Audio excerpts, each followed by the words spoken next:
Hello, fictional. Welcome to the Fiction Series X. Today we are gonna see, what if Issei become the Vampire Master and got harem?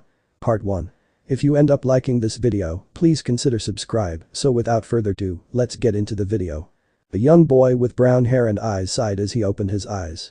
The boy known to most as Issei Haidu stood reaching under his bed pulling out a bag as he left the room he was put in. No more than 3 hours ago he and his parents had been caught in a car crash, at least it was what the humans believed. Issei let out an amused chuckle. Humans believed many things. But he'd seen the event for what it was and skirmished between the Christian church and the devils. A devil had been attacked and his comrades fought to protect him. The exorcists, believing they were in the right to kill devils, attacked on sight, and in the skirmish Issei had glimpsed a demonic spellfly. Then he saw the unsully familiar bat-like wings of the devils, and before he blacked out, he saw a clash of a light and demonic power. He awoke with memories of his past, who he truly was. As 14 black devil wings spread from the boy's back, he let out a smile of both happiness at his revelation and sadness at the deaths that happened to those who had raised him for 6 full years. Shaking his head, he had a single thought. Satan is back for another round. He chuckled. And he's not alone. A rough draconic voice added in his mind. A year later. Issei ducked into another alleyway as the man that he'd conned tried to find him. He'd become a successful conman in the time he'd spent running from the humans that wanted him in an orphanage. He'd made a sizable amount of money from his adventures, all of which he added to his fun in a personal pocket dimension. He was currently wondering what to do next, as he'd only begun this because he felt the need to find somewhere influential. As he turned a corner, he ducked behind cover as he found himself watching a group of devils and a group of vampires fighting. "You're entertained?" a familiar voice asked. "Huh?" Issei turned and was met with the visage of a girl appearing to be a similar age to his vessel's own. She had skin like porcelain, a doe-like face, white hair and crimson eyes. She wore a small black dress and was barefoot for some odd reason. "Are you entertained by this scuffle?" she asked, her voice void of emotion and saying scuffle as if she hated to overstate what it was. "I'm not sure," Issei informed his mind, finally recognizing the girl, who was in a form he rarely saw when they had last seen each other. "If you are unsatisfied, I could eradicate them," she said, her eyes gaining a small glow and fangs were now more noticeable as she spoke. "That won't be necessary, Lucia," Issei ordered, which to most would seem comical that he spoke to her as if he was a king ordering a servant. "Very well, master, do you wish to watch? Do you want refreshments? I could obtain food or drink for you," the female vampire asked him, gaining a nervous posture. "That will not be necessary, Lucia. Do tell why you chose to use that form," Issei asked. "It allowed me to gain clues to your whereabouts," she answered. "She hasn't changed, but I guess having only one objective in your life must give her a narrow chance for change," Issei sighed internally. The two sat there as Issei watched the battle, eventually seeing the vampires retreat before they could be defeated. "What do you wish to do, master?" she asked when the vampires were out of sight. "Please take an older form, I wish to have some fun," Issei smirked. "Transform," she said, and her body was engulfed in shadows, and when they receded, in their place was a girl in her mid-20s. "Now follow me," Issei said as he walked toward the celebrating devils.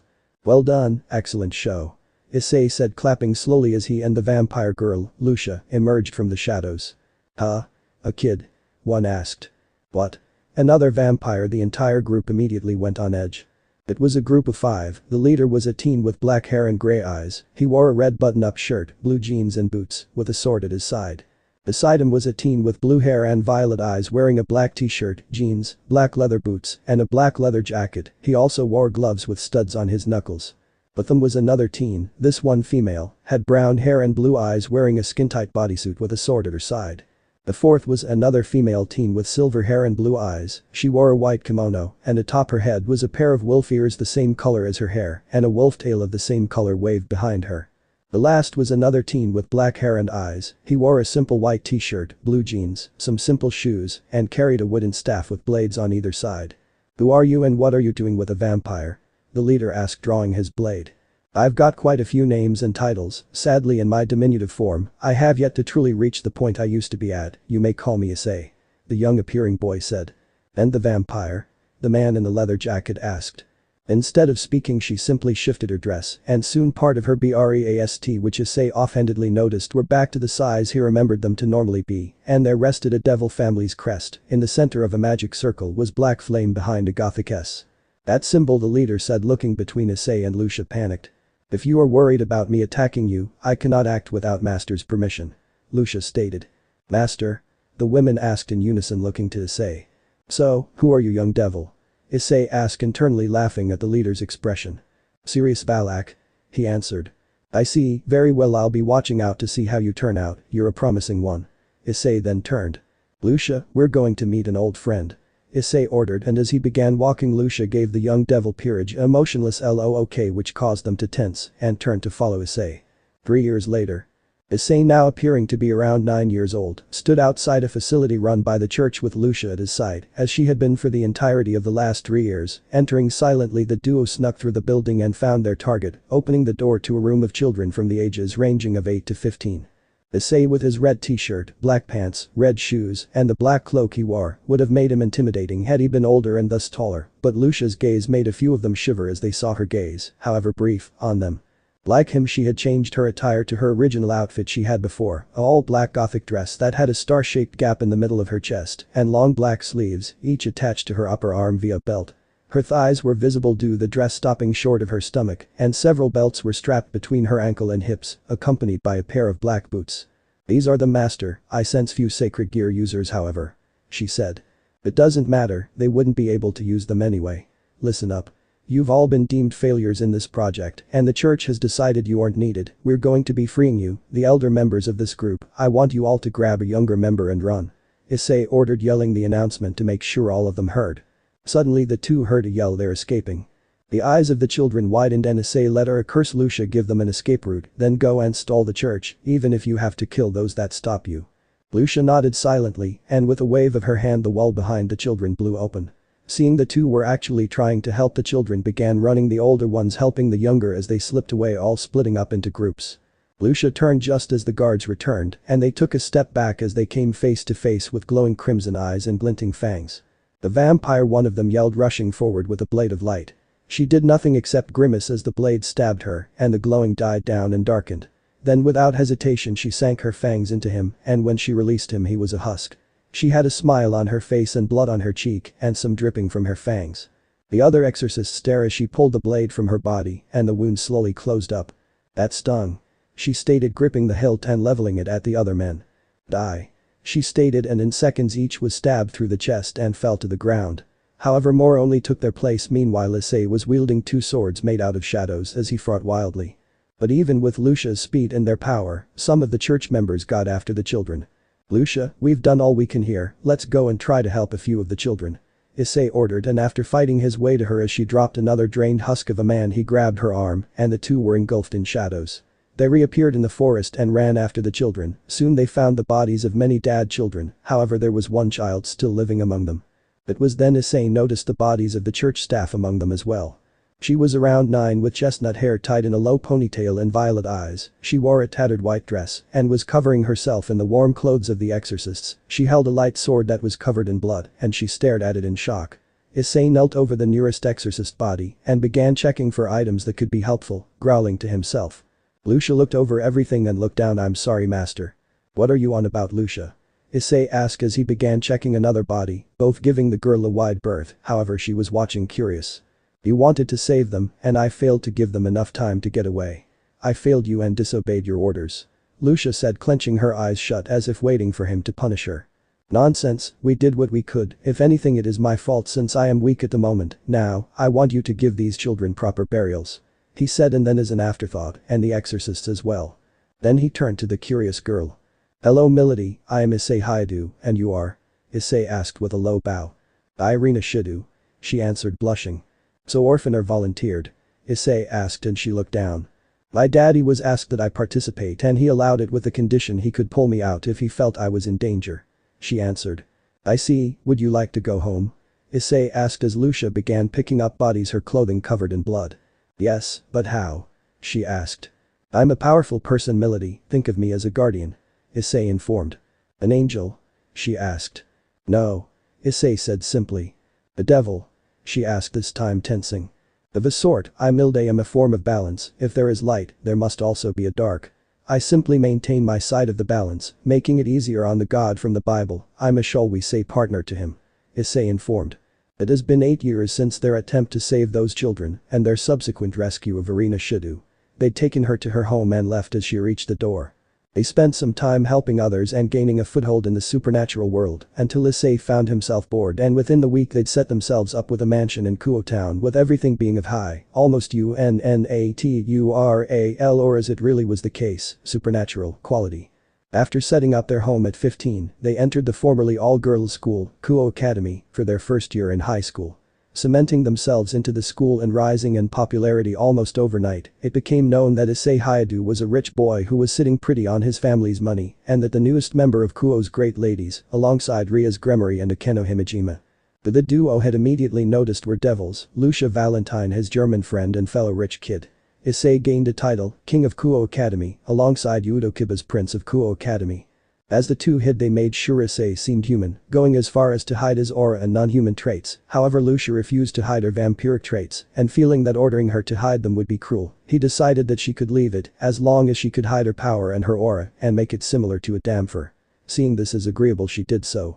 After a peaceful year with old looks towards Issei and suspicious looks toward Lucia from the devils, it wasn't long before they were found out. At the beginning of their second year, they were approached by Aika Kuryu. Seeing the traits on Lucia and noticing the lack of blood drinking on other students, she got curious as Issei didn't seem to be losing any blood, so she'd cornered them. Flashback. Okay, I know she's a vampire and she hasn't drank anyone's blood, and if she drinks yours it doesn't show. If that is the case, then you aren't human if you alone sate the hunger of a vampire as powerful as her. Aika said, cornering them in a janitor's closet. After making sure they hadn't and couldn't be hurt, Issei smirked. Yes, I'm not a human, in fact I'm a devil, and Lucia is a Damfer. He was cut off by the brunette. She can't be a Damfer because Damfer are half human and neither of you are human, I can feel it. She said. Could it be? Issei wondered. Very well, however, if we answer who we truly are, you're going to have to do something for us. Issei said. And what is that? She asked. Well, that depends on how far you want this to go. What do you desire most? Issei asked the same question he'd asked many others. I want to live my life with a bit of excitement, maybe a bit of mischief, and most of all, I want to end up in my life where I can be peaceful and live comfortably. She answered after some thought. Very well then, I can give you two choices. If you want us to tell you exactly who we are, you can become a devil and get more of the excitement, or a vampire and get more of the mischief. Issei said. She momentarily looked surprised, then the surprise was replaced by suspicion. And what do you get out of this? What's the catch? She asked. You possess something that just may be useful to me, I only ask you work with us. She said.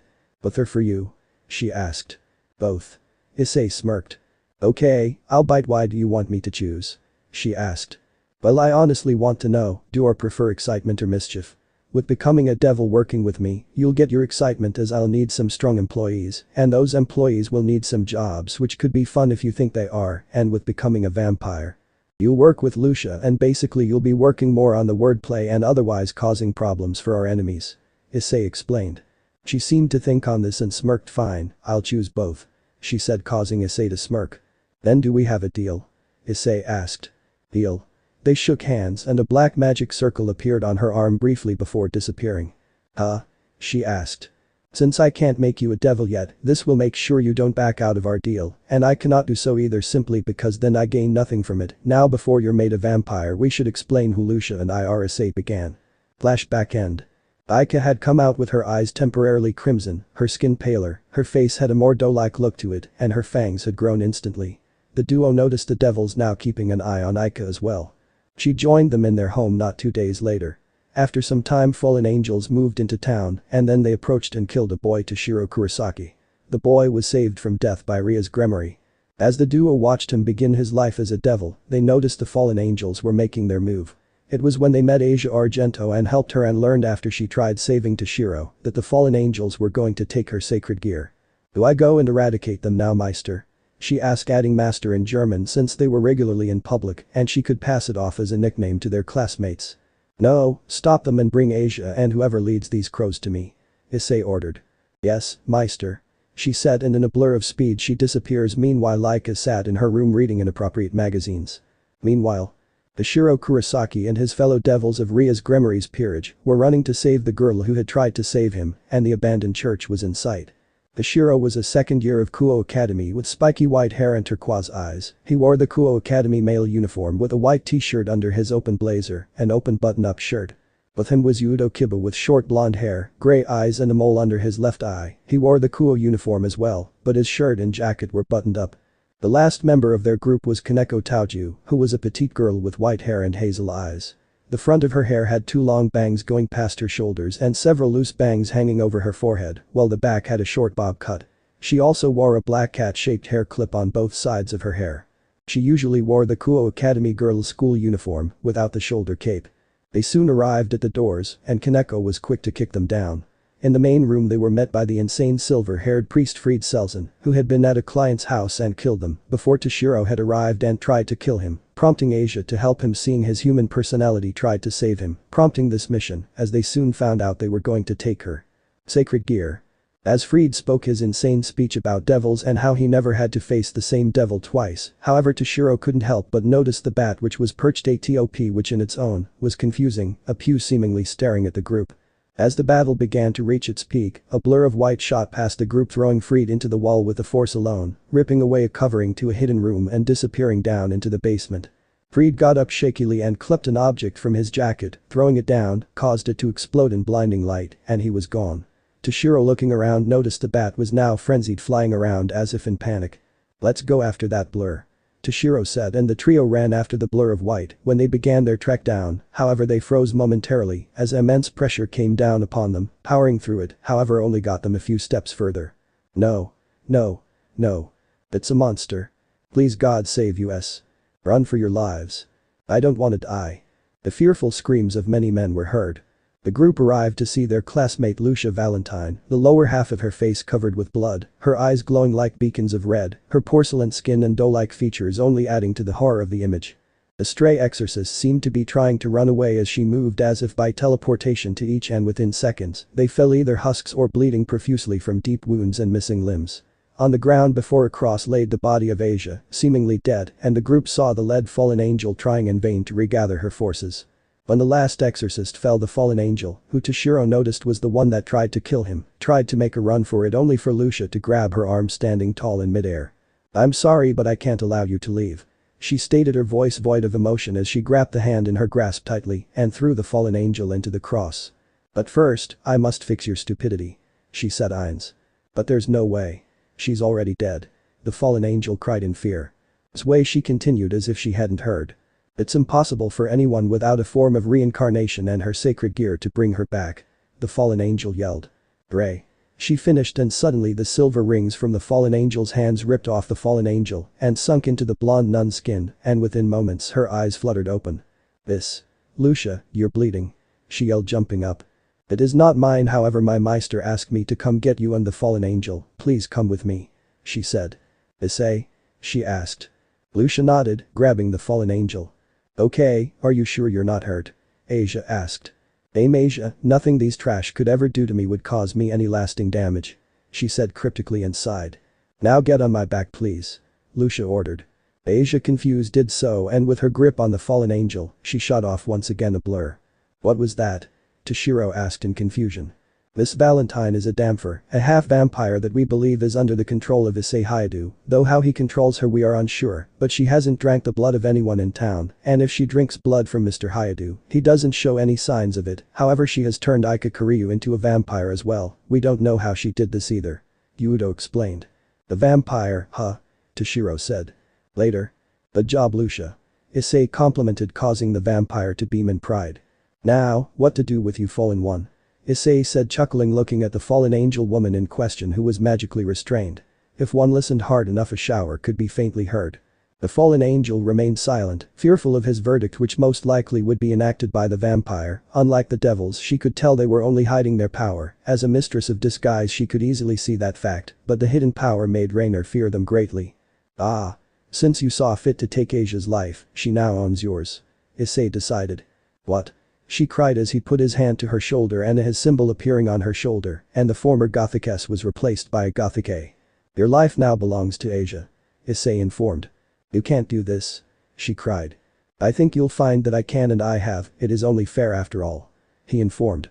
"Lucia, how about taking her to her room and make sure Asia knows where hers is?" Issei ordered. "Ja Meister," she said in affirmative and began pushing the fallen angel to her designated room.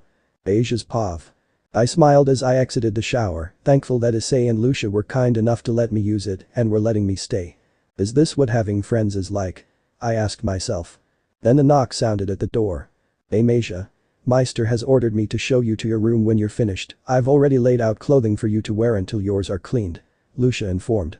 I covered myself in a towel and opened the door. Thank you, Miss Lucia. I said, smiling. She nodded and began walking, looking back to make sure I was following.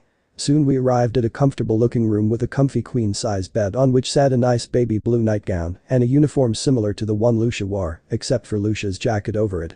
Miss Lucia, I have some questions. I asked, waiting for her reply. Yes. Lucia seemed happy to answer my questions. You and Issei aren't human, correct? If so, what are you? I asked. I am a vampire, Mejia, not a normal one, but a vampire nonetheless. Meister, however, she said, trailing off. Issei? I asked. It is best he tells you himself. Any others? She asked. You call Issei your master, why? I asked. That's what he is. Mejia, he is my Meister and I couldn't ask for a better one. She said happily. How is he your master exactly? I inquired. Because when my shopper created me, he created me specifically to be the perfect servant for Meister. Lucia explained. That's all I can think of for now. I informed. Very well, I'll leave you to your devices now, Mejia. With that she left the room and I laid down on my bed. Issei's pav. I smiled when Lucia came back into the living room. Asia settle in well? I asked. Yes, Meister, she had some questions, but I answered them to the best of my abilities. Lucia replied. Questions? I asked. She then explained the questions she was asked and her answers. Good, I'll talk to her about who I am over breakfast tomorrow. I'll inform her of Miss Rainer's punishment as well. I decided. Over the next day, Asia and Rainer came to reach a safe place among the other students of Kuo after having them enrolled overnight. It was after the last class of the day that an uproar caused by the entrance of Yudo Kiba that Issei knew Ria's Gremory was suspicious as Kiba and Kurosaki stopped in front of their group. Ria's Gremory, our club president wants to speak with you, could you come with us please? Kiba asked. Fine. Issei sighed and they were led out of the school building with Kurosaki warily watching Rainer, which, if he was honest, Issei understood. They were led into the occult research clubroom, which, in itself, was nice, and behind a Victorian-style desk, sat a beautiful young woman who appeared to be in her late teens with milky skin, blue eyes and a buxom figure. Her most distinctive feature was her long beautiful crimson hair that reached down to her thighs, with a hogue sticking out from the top. Her hair also had loose bangs covering her forehead and side bangs framing her face. She wore the Kuo Academy girls' school uniform, which consisted of a white long-sleeved button-down shirt with a black ribbon on her shirt collar, worn under a black shoulder cape and a matching button-down corset, a magenta skirt with white accents, and brown dress shoes over white crew-length socks. Beside her was a beautiful young woman with a voluptuous figure around the same age as Ria's, with very long black hair and violet eyes. Her hair is usually tied in a long ponytail, reaching all the way down to her legs, with two strands sticking out from the top and sloping backwards, with an orange ribbon keeping it in place. She wore the Kuo Academy girls' school uniform, along with black knee-high socks. These were Ria's Gremory, a member of the Gremory Devil clan, and Akeno Himejima, her queen. Hello, I'm Ria's Gremory, but you already knew that, so Issei Haidu and Lucia Alice Valentine, let's begin this with you two. We've been gracious to let you and this vampire stay in my territory, and when you turned a student into a vampire we let it slide, but now you've been given too much free rein. Who are you both, really? Ria's asked. Well, Miss Gremory, I'm a man of many talents, a smooth politician, a powerful fighter, and a powerful devil, but most of all, I'm not a human, I'm not an angel or fallen angel, I'm not a monster or yokai, and I'm not a dragon, but I'm not a normal devil, I'm not a super devil, like your brother either. Issei informed. Then what are you? Ria's asked. The one and only devil god, of course. Issei said. You're saying you are Satan? She asked skeptically. I am, and I can prove it. He said happily. How? Ria's asked. But this. Issei informed and reached out his hand, disappearing, and when he pulled out a set of golden armor. These belonged to the original Lucifer. He then pulled out an apple, but this wasn't any normal apple, it was golden, an apple of Eden. With that he reached in a final time and pulled out a black broadsword with silver, Gothic crossguard with Satan, devil god inscribed in the hilt, my sword. The group, including Asia and Rainer, minus Lucia, stared in surprise. Just as it was described, Ria said. What about Miss Valentine? She asked, regaining her composure. I am not a normal vampire, of course, in reality normal vampires can't make other people into vampires, I am special, I am a Shinso vampire, the first vampire and servant of Satan. She informed. Servant? Why? She asked, confused. Shinso vampires are the first vampires created and bound to a being's life force and to serve them. Lucia explained. How many of you are there? Akeno asked. 3 as far as I know, unless my shopper made more and I wasn't told. She informed. Their creator? Akeno asked. Yes, I am a being created by the god from the Bible to serve my Meister. She answered. And what are your feelings about the job you were given? Kiba asked. I am happy with my place in life, Meister is kind to me, and I live a life that gives me purpose. I have no idea what else I could do really. She answered, smiling for the first time since entering the room. Do you know the other two? Riaz asked. Of course I know my Schwestern. She said. Your sisters? Asia asked. Yes, but that is beside the point, we should be getting home Meister. Lucia informed, looking to a clock on the wall. Yes, how about this Gremory, you leave me to my devices and tell no one of my existence, and I'll do you a favor of your choosing. Issei informed. Yes. She stammered, immediately flustered. Never did I even dream of having a favor from Satan himself. The crimson-haired heiress thought.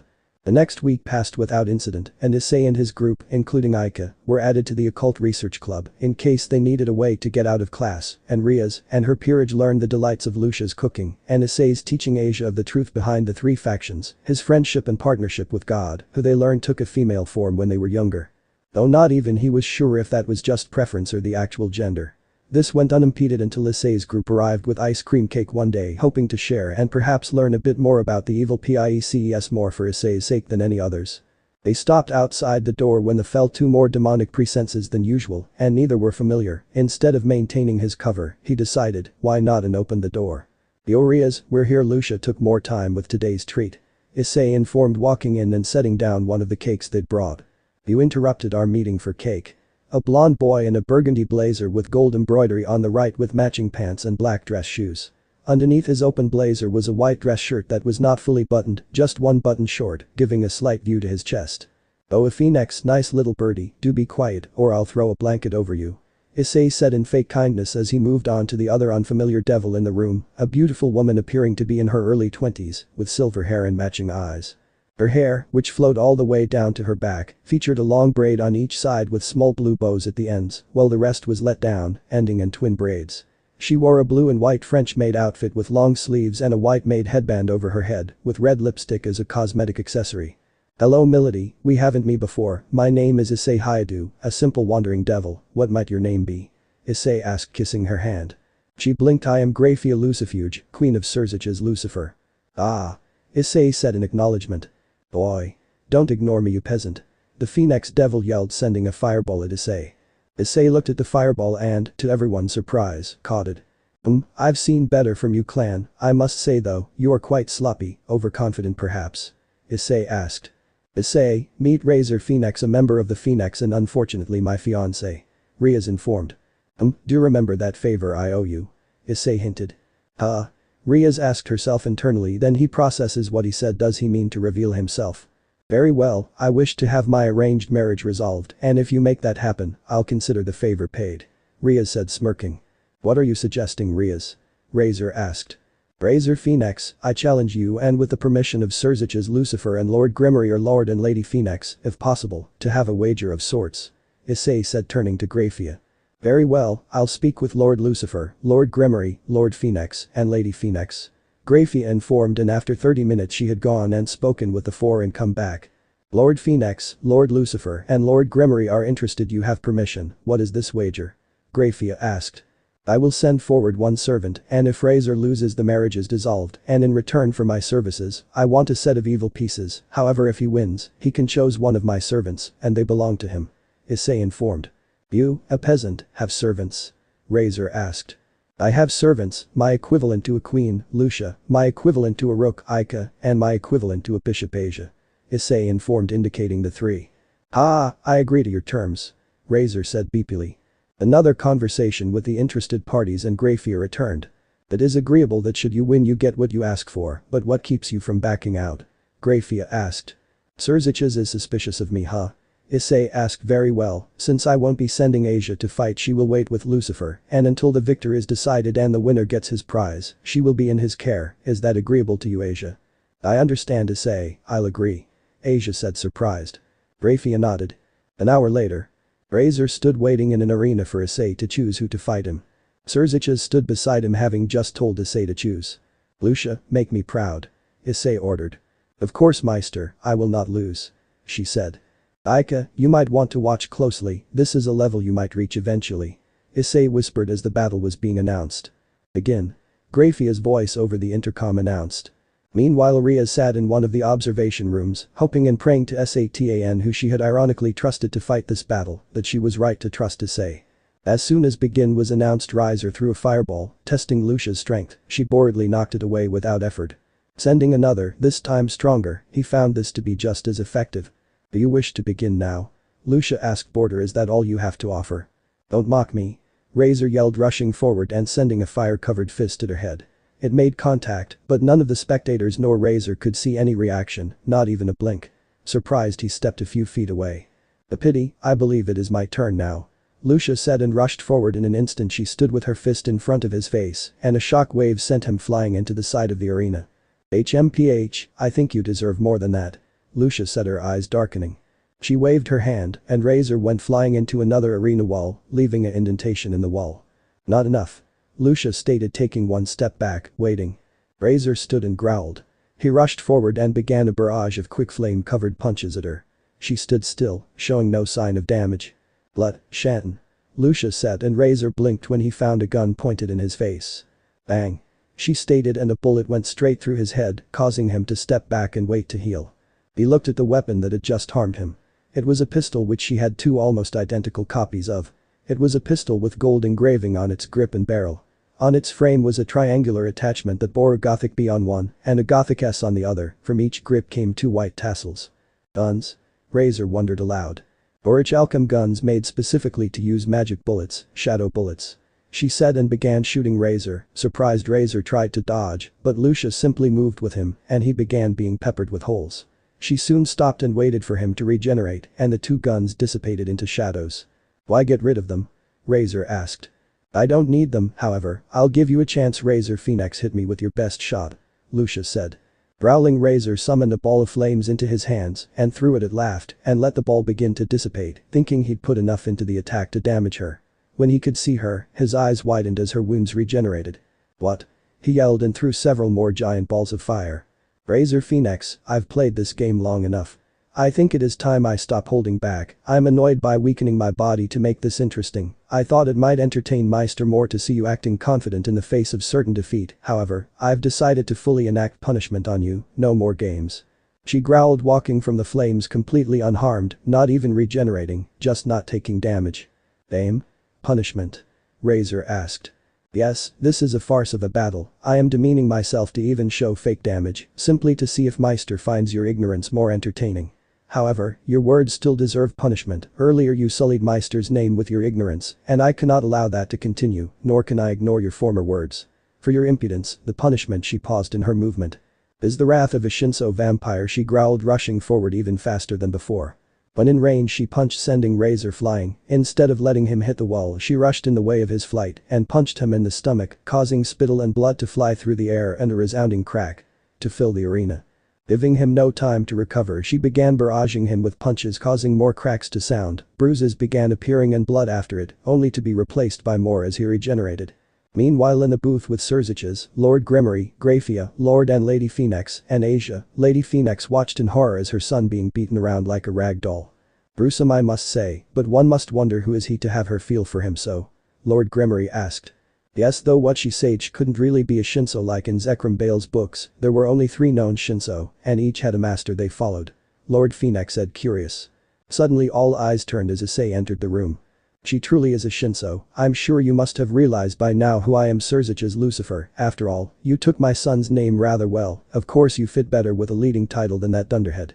Issei said with a disappointed look. What does he mean, Surziches? Lord Gremory asked. You're Satan, aren't you? Surziches asked. Yes, I am. I can prove it the way I did to your sister, or I could prove it in a better way. Issei said, laughing. Prove it then. Surziches said. But that 14 devil wings spread from his back. The 14 wings of the Monarch of Darkness, wings that spread fear in the enemies and brought down many an army with their sight alone. Surzich said, seemingly quoting. Yes, I know of your own mutation, shall we say, and I'm proud that a member of my race achieved it. Issei said. Why are you here? What is it you really want? Lord Gremory asked. Me, I merely want some evil pieces. I can leave running the underworld to the four that have done it for so long, however, just as the Baal could override your decisions, I override theirs. Issei smirked. So, you're saying, you're a final say if we want to deal with Zekrom or Lord Baal, and they try to override us? Serziches asked. Yes. He replied. Please stop this. Lady Phoenix pleaded, watching as her son's regeneration began to slow. One of us needs to surrender for our fighter, one of you for Razor or me for Lucia. Issei said quickly. I surrender for Razor, just stop her. The blonde woman yelled, and by now Razor was barely standing, bones visible through his legs, one of his ribs was coming out of his stomach, and his arm was bent in an unnatural angle. Issei, as soon as the magic barrier around the arena dropped, jumped down with gliding over and stood tall, his eyes turning black as he spoke commandingly. Lucia, stop this instant. His voice had a strange echo to it, and the mark she carried pridefully began to glow with an impossible black light through her blood-stained clothing, and she fell to the ground writhing in pain, not even able to release what could only be a blood-curdling scream. After a few moments of this, the glow faded, and Lucia was panting, and turned to where Issei was but didn't raise her gaze from his feet. Meister, she began, only for him to cut her off. Quite.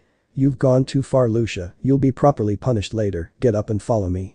He shouted angrily while Razor was carried off so he could heal properly.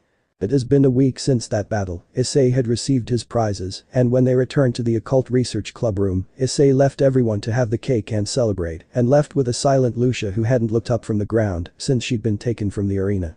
The next day she wasn't in class, and when asked by a normal human he told them Lucia was sick, then 3 days later Toshiro asked and Issei simply told him she is being punished. 3 days passed and still no Lucia, so the orc went to their home after being invited in, and spending some time talking. Lucia appeared, she was still looking down, but seemed okay. So Issei, what did you mean by punishment? Riaz asked, causing Lucia to stiffen. Well, as you may have noticed, physical wounds leave no mark or lasting impression on her body, and normal punishment methods are insufficient, therefore, psychological punishment is needed. For the last week, one every day for the past week, she has been either locked in her room or doing housework, and she was allowed no form of gratification from herself or others. He explained. That's it?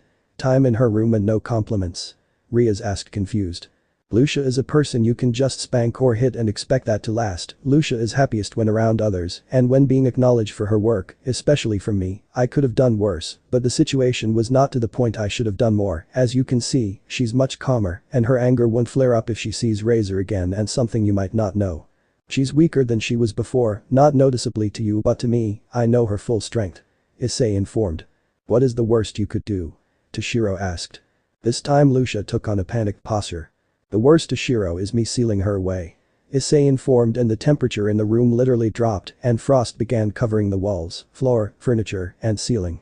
The orc, Asia, Ryaner, and Aika all began shivering violently at how cold it was. Lucia, stop that. Issei ordered softly. Lucia jumped slightly in fear, nodded quickly, and the room returned to normal. Sealing her away? Riaz asked. Imagine being locked in a blank room with nothing to do, all alone, where time works differently, and for every second outer it is an hour in there. Issei informed. Meister? Lucia pleaded. Yes, let's move from that subject. Issei decided. Issei, you reincarnated Asia, Aika, and Lucia, right? Riaz asked suddenly. Well, yes, why? He asked, confused. Asia's obviously a devil now, and Aika shows demonic traits in addition, but Lucia doesn't appear to have any demonic traits. Riaz said, confused. Well, yes, she doesn't show any signs, but she is in fact a hybrid now. Issei informed. A hybrid? Shouldn't she be a reincarnated devil now? Toshiro asked. Shinso are unable to lose their Shinso race as a dominant race. I only gained devil as part of my race, because of Meister being a devil god. Lucia explained. Lucia, you seem proud to be a Shinso, but if being a Shinso means you're a servant, Riaz said, trailing off. It is thanks to Meister I exist. I will gladly follow his orders if it means that I can live my life for the purpose Shopfer created me. She said proudly. Well, this brings me to what I'm going to inform you of, Riaz. I have a feeling sometime soon that everything is going to change, for better or worse, I have no idea. Issei informed. Those words followed Riaz Gremory for the next few days. The redhead couldn't help but think on Issei's words, and she couldn't help her worry at the fact he was likely to be right. Meanwhile, outside of Kuo, a chestnut-haired girl smirked when she was sure her blue-haired partner wasn't looking. Not far away, a white-haired figure stood watching the two.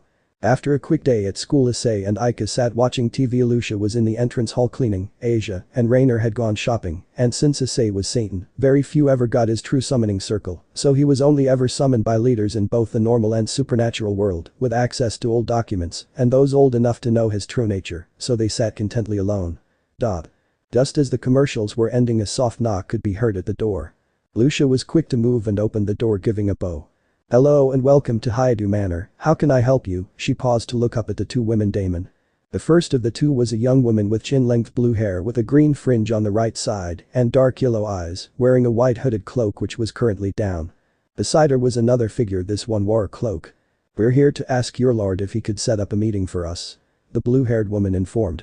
"Please follow me," Lucia said, kindly taking note of the large wrapped-up item the girl had on her back and the holy aura coming from it in her friend's arm. She led them over to the living room where Issei and Aika sat. "Meister, two girls here to see you," Lucia said, bowing, really showing herself off as a servant in case the two turned out to be trouble and they would underestimate her. "Welcome, what can I do for two members of the church?" Issei asked, noting the holy auras that were more pure than a fallen angel. Seeing the possible problems that could occur, Aika slipped from the room silently. "How could you tell?" the brunette girl asked. "The holy auras, they are purer than the holy aura of a fallen angel servant that lives here," Issei said dismissively. "Do you have vampire and fallen angel servants?" she asked. "Yes, and a nun as well, but that's beside the point. What do you need?" Issei said.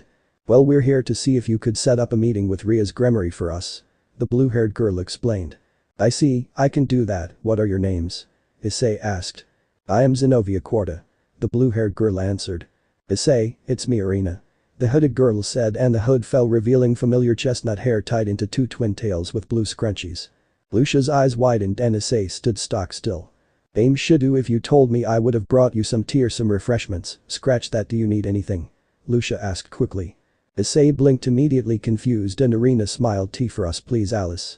"Got Harem," Lucia said, scurrying away. "Wait a second, she's never called anyone mistress before." "Wait, how do you know her middle name?" Issei asked, baffled. "Irina," Zenobia asked, looking equally baffled. "So, you've kept Alice rather busy, haven't you? I must say you don't change much." She giggled.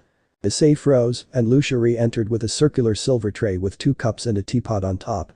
"Aaron," she said, holding the tray within Irina's reach. She took her cup and Lucia turned the tray to Zenobia. "Dame Quarta." The confused brunette took the other cup gingerly. "Wait, could it be you?" Issei trailed off. "After you two got me home, I learned that my father put me in the Holy Sword Project so that I could better use the family's holy sword. He showed it to me, and the moment my hand touched it, memories flowed through me." "You were a hyperactive little devil, weren't you?" she asked. "Irie, wait, you've got to be kidding me," Issei said. "Nope, it's me, continue to call me Irina, or you could call me Nava," Irina informed. "I'm lost, Irina, what are you talking about?" Zenobia asked. Zenobia, meet Issei Hydu, the reincarnation of Satan, and this entire conversation has been about me being the reincarnation of God from the Bible, though I should probably be called Goddess from the Bible now," Irina said. "Aaron, where is Schwester Ada?" Lucia asked, bowing. "Ah, she was following us. I'm honestly unsure why she hasn't spoken to us yet," Irina said, putting her finger to her lower lip thoughtfully. "Anything else, Aaron?" Lucia asked. "I'm fine, Alice, you may sit," Irina said kindly. Lucia instantly sat down on the spot. "You know, when you create a being, they'll take your words way too seriously," Irina sighed. "Irina, she has to listen orders from you, and only I can override her if she acknowledges my orders over yours. You made her that way, remember?" Issei asked rhetorically. "Okay, I'm still confused, Irina, if you're God from the Bible, who apparently died, and Issei Hydu is Satan, why are you a girl?" Zenobia asked. "Because it's a simple thing that always works for me. When I needed to take a human form back in the day, a female form suited me more, made people notice me less, besides before I could be either, and I prefer a female form, so here I am. As for my death in the Great War, one died due to a dangerous fight, my weakened state after dealing with the heavenly dragon," Irina explained. "What about Issei?" Zenobia asked, curious. "Said reincarnated devil god winced. I died from a light-based poison from a trusted person." "Aaron, Schwester Ada is outside, may I go let her in?" Lucia asked, looking at Issei with fear as he grimaced from the previous question, causing the memory to replay in his mind. "Yes," Irina said, noticing her fear and Issei's grimace. "I'll ask him about it later," she decided, resolving to do just that. But that Lucia once again scurried off and came back with a girl with medium short white hair, crimson eyes with her right eye, covered by her left hair bang, skin like porcelain, a doe-like face, and wore a all-white gothic dress that had a star-shaped gap in the middle of her chest and long white sleeves, each attached to her upper arm via a belt. Her thighs were visible due to the dress stopping short of her stomach, and several belts were strapped between her ankle and hips, accompanied by a pair of white boots. "We're back, Harem," Lucia informed, bowing. My, gross, an. Gross is the real word, but I wrote how the letter is used to make it easier. Schwester is so silly around Harem. The newly found Shinso said, giggling. Okay, explain who these vampires are, what they are calling us and each other. Zenobia yelled, obviously not knowing any German. May I, Meister, Harem? Lucia asked. You may. Irina said. Very well, Dame Corda, I am Lucia Alice Valentine, a Shinso vampire and servant of Satan, also known as Issei Hayadu. I'm the very first vampire. Lucia informed, pausing with a look to her sister.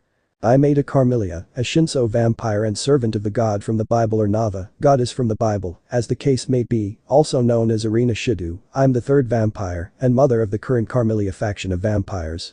Ada informed. As for the titles, I have called you Dame, which means lady. I have called Harem by her title, meaning mistress. Meister is master, Schwester means sister, and I was called Big Sister. Lucia informed. Your sisters? She asked.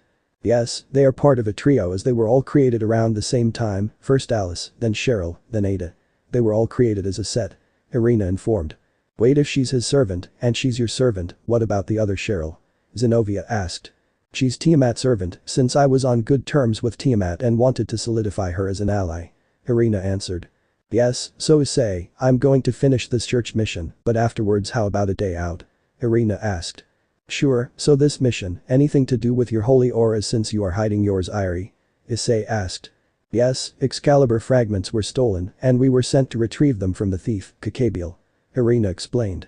You know, when you created him you weren't exactly very clear of thought. Issei said, smirking. Yes, I was. Irina shouted, blushing. Harem, weren't you drunk when you created Kakabiel? Lucia asked tentatively. Irina's blush deepened. Quiet you. In response to her order, Lucia's mouth closed and she sat back down on the floor.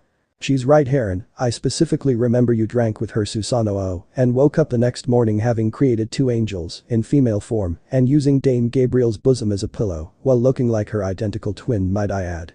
Ada informed, giggling. Zenobia's face was bright red and Issei was grinning perversely. So, did I miss something good, Nava? After all, it wouldn't take long after you realized what happened for your memory to fill itself in. Shut up. She shouted in embarrassment.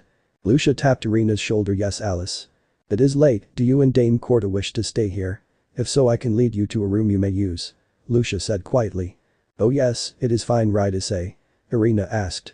Of course, we have 5 floors from the ground up and 4 of those are for rooms with at least around 25 plus rooms a floor. You can reserve one room on the top for yourself and you can have customization made by giving a list of things you want to Lucia. Issei explained. An. So if that helps to imagine the size of the mansion, which is obviously on the corner of Kuo Town. Very well, please follow me. Lucia said, smiling. The next day. Ria's Pav. I was surprised when Issei informed us of the church members and that they would be by this afternoon. He'd ordered the entire peerage, Asia, Ika and Rainer to be respectful, a surprise in itself.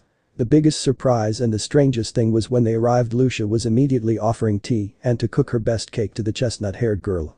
Just tea, Alice. The chestnut-haired girl said. What about you, Zenobia? I'm fine, Irina. The blue-haired girl, Zenobia said. Can someone explain? Lucia's acting stranger than usual. You're acting suspiciously different and you, a member of the church, know who Issei is. I said, pointing to Issei and Irina when she was speaking about them. Ria's Gremory, there is only one person besides me that Lucia listens to obediently without being told to. Anyway, Udo Kiba, what do you know of the Holy Sword Project? Issei informed, immediately shifting to the blonde knight as Lucia handed tea to Irina, who smiled. The blonde knight blinked. I was a part of it. They'd been trying to find a way for people to artificially wield holy swords, starting with the fragments of Excalibur after it broke during the Great War. However, when they were done with the subjects they were seen as failures and were set to be killed, but 2 people broke the subjects out and tried to save as many as possible. Udo answered. Well, Udo, it was Lucia and I that tried to give the subjects time to escape, you and Irina among them. Issei explained and my eyes widened. How did you survive? Udo asked Irina. She stole a light sword and defended herself, covering herself in the warm clothing of the exorcists to survive until we reached her and could help her. Issei answered. But even if you took her to her home that doesn't explain Lucia's behavior. Ria said. It's simple really Heron is Lucia was cut off by Issei's quiet they can figure it out, I gave a big hint. Mistress. Ria's wondered her devil brain translating the word. Anyway, I'm helping them to reclaim some stolen Excaliburs and would like Kaneko's, Yudo's, and Toshiro's help. Issei informed. Well if they agree I really can't stop you. Ria said. You could and I would completely understand, but I thank you for your help. Issei said. Now then, Irie, you ready? Issei asked. I have to stop and get my peerage of course, but we'll be working soon enough.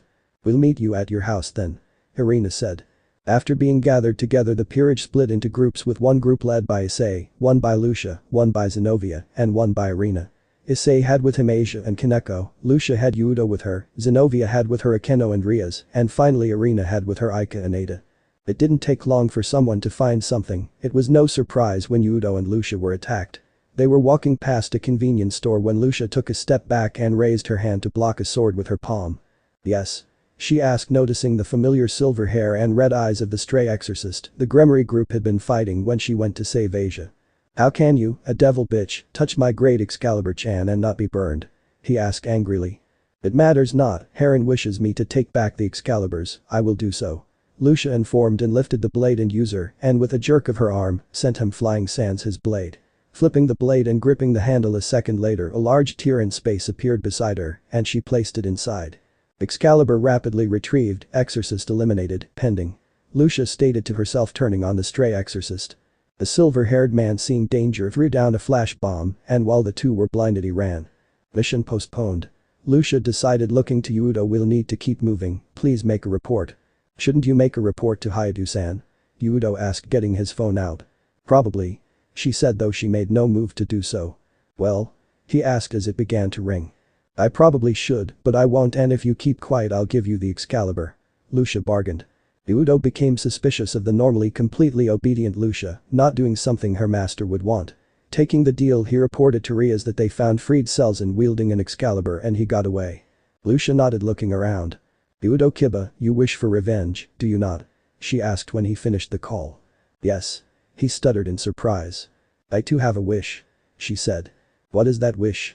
Yudo asked. She looked to the sky. My wish is to be what I was before Meister would use me to my fullest and show me the same affection he used to. She said sadly. Are you unhappy with your life? Yudo asked. No, I live my life, it's just as a Shinso, I am one of the oldest and most powerful vampires, but that power is nothing to me, what I really care about is Meister, it is how and what I was made for. Lucia said. You know I once drank solely from Meister, his blood, imagine being close to death from thirst and finding the fountain of youth. She said her eyes glazing over before shaking her head, Yudo Kiba, the point is that I swear to you we will both get our wishes, but I merely ask that you aid me to the best of your ability, and I swear. I'll hold the leader of the Holy Sword Project down, and I'll let you use one of my weapons to take revenge, nothing will stop me from doing so. Deal. Yudo said reaching out with his hand, only for Lucia, much to his surprise, to place a magic circle on his palm when we begin the battle, say Bloodgeisen, and you will have all the same powers as I do for an hour. But that she began walking away. The next night. Yudo's POV. As we entered the barrier with Issei and Irina standing back, Issei covered in a dark black aura and Irina in a blinding golden aura, both auras seemed to be making a seesaw motion, each pushing the other back for a moment before the other took precedence. Ada stood with them waving as we entered the barrier. I sent a look to Lucia as she walked. Her face was devoid of emotion and she wielded the two guns she'd summoned in her fight with Riser. She wore an outfit that seemed to fit her like a glova and the same gothic one from chapter 2, and every once in a while she would glance at his arm. So, which is it, Serzich's? Or is it Serafol? Kakabiel asked Fried and the originator of the Holy Sword Project Balba Galilei. Kakabiel, I am Lucia Alice Valentine, servant of Meister Satan, and I will not allow you to succeed. Lucia declared. Oh? He shifted interested, very well, let's test you then. Attack. From nowhere a group of exorcists, 2 Cerberus and 20 fallen angels appeared ready to fight. Immediately the army ran forward, light swords, light spears and jaws ready to kill the group. Looks like I'm feasting well tonight. Ha. She began to laugh insanely at the end, rushing toward the fallen angels, who all seeing the danger stabbed at her or threw a spear, all of which hit their marks. She dropped the pistols and began to smile. Ha. Oh spear that aims true, lend me your strength so that I may conquer my enemies in battle. Spear of Odin, Gunnar. she yelled, and from a rift in space a golden spear inscribed with many runes floated into her hands. "Let me show you true power, insects." She rushed forward looking like a porcupine with multicolored quills as she stabbed a fallen angel through the neck, and instead of just pulling it out or pushing it the rest of the way, she ripped it free, splattering blood all over her upper body, missing only her left eye. She rushed to the next fallen angel and opened her mouth wide, sinking her fangs into his neck. And in seconds he was a corpse. Not stopping there, she continued to rip through and drink the fallen angels dry. Lucia's pav. "That's it, keep going. Kill. Kill. Kill." A voice sounding like a younger version of my own ordered in my ears as I ripped through the first of the exorcists, getting stabbed by light sword after light sword and ignoring them. By now I had a light sword or light spear stabbing in almost every part of my body. Why won't she go down? Why won't she die? What is this monster? I was laughing maniacally as I drank yet another person dry. By now I'd stopped caring to notice whether the person was male, female, human, fallen angel, or even whether or not they attacked. I just ripped, slashed, stabbed, drank, or obliterated them. "I see you weren't kidding, you're a Shinso, aren't you?" Kakebila asked. "I am," I said, jumping into a Cerberus's mouth and ripping the top half of the head off. "Interesting, time to prove the superiority of fallen angels," Kakebila yelled. I let the blood-covered golden spear return to its rift in space and smiled. "Oh, sword of endless night, lend me your aid so that I may survive and thrive in this dangerous world, sword of night, Griswander." From another rift appeared a western-styled sword with a blade as black as a night without light, with a crossguard shaped as two serpents pointing away from the blade. "A sword this time?" Kakebila asked. I jumped forward, slashing at him and laughing with glee as I scratched him as he dodged and saw his blood begin to trickle. "Slash him. Stab him. Cut him. Maim him. Kill him. Drink his blood until there is none left," the voice urged. "You're rather excitable, aren't you, Miss Shinso?" Kakebila asked, his breath quickening.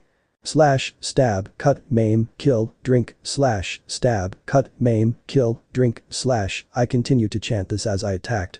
Third person pav. Issei sighed and Ada nodded. Irina had a sad smile at "Still there, isn't it?" "Yes, it is. She'll lose control soon." "You have the backup barrier ready, right, Ada?" Issei asked. "Yes, her Issei, I am ready to give my life if it is needed," the younger Shinso informed. "I'll have to seal her before that happens," Issei said sadly. "Issei, I warned you about sealing," Irina scolded. "Fine." Issei sighed. "You're so whipped," partner Drake informed his interesting partner. Meanwhile, Bulba revealed the truth of the success of the Holy Sword project and gave the last of the holy factors from the project to Udo, and he achieved balance breaker. It had seemed Bulba made a realization when a light spear came hurtling at him. "Blood pour," he yelled, and his blonde hair turned white and his gray eyes crimson. He rushed at speeds almost 10 times his usual and smacked away the light spear. "Udo." He looked to see surprise on many faces and the utter shock on Kakebiel's in comparison. He opened his mouth to say something only for a golden spear to come through his shoulder, a black sword through his leg, and a hand through his chest. "Bye-bye, Koki." Lucia cheered and sank her teeth into the cadre. "What? No, I can't be beaten by you, I am a superior fallen angel." Kakebiel roared, his skin gradually becoming the same husk as many others. "Dahaha. Koki doesn't know how superior we Shinso are, but Meister and Heron are far greater. Aren't I so lucky to have such a great Meister and a terrific Heron?" Lucia giggled and licked her blood-soaked lips, her attitude and mannerisms closer to a younger girl's than her normal one. "Alice." Hearing Irina's call, the Shinso turned her attention to the chestnut-haired girl, and in a movement so fast the blood on her evaporated, she stood hugging her. "Calm down, Alice, I'm glad you're okay," she said.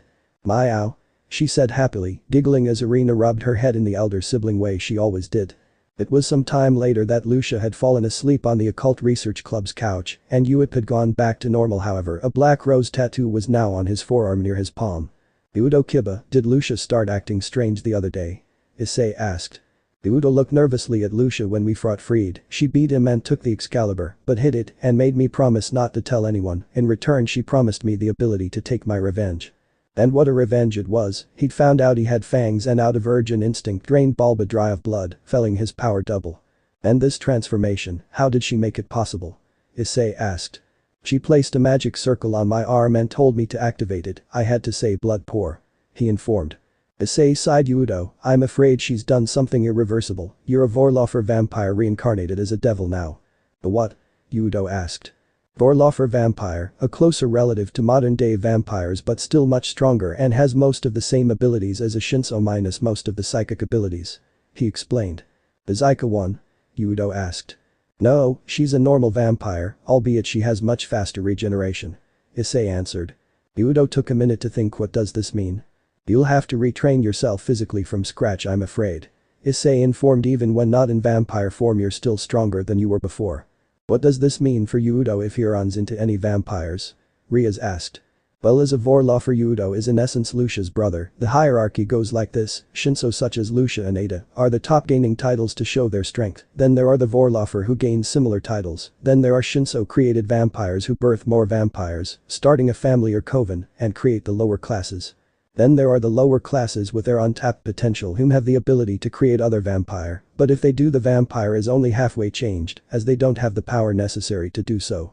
Irina explained. End of the part 1. So how was this story? I hope you like it. And if you like it, share this story with your friends and like the video too. And don't forget to subscribe our channel for daily awesome fanfiction.